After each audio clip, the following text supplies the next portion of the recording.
At magandang balita para sa mga nagnanais na magnegosyo sa Batangas City at sa mga magre-renew. Mayor's permit at business tax, libre na ang detalye. Ihahatid ni DJ Joey Boy. Pasok! GV Balita Express. Anunsyo ng pamahalaang lungsod ang isang bagong ordinansa na yung pag-aanin ang gastusin ng mga tinatawag na micro businesses. Isang malaking tulong ang hatid ngayon ng pamahalaang lungsod ng Batangas para sa mga small-time entrepreneurs. Sa ilalim ng pamumuno ni Mayor Marvy Marino, opisyal nang ipinapatupad ang Startup Community Micro Business Tax Exemption Ordinance of Batangas City.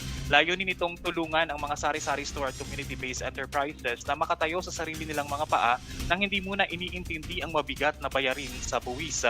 Ayon sa ordinansa na naging epektibo noong Oktubre 2025, kailangang ikaw ay residente ng Batangas City, walang utang sa anumang buwis o permit fees at ang iyong puhunan ay hindi lalampas sa 50,000 pesos.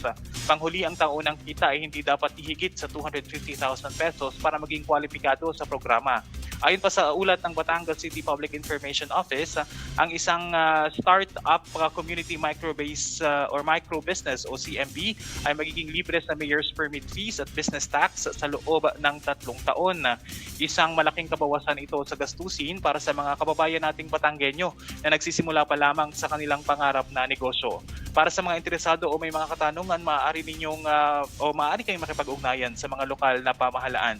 Ito ang paraan ng lungsod upang masigurong ang bawat barangay ay may masiglang komersyo at pagkakataong umasenso.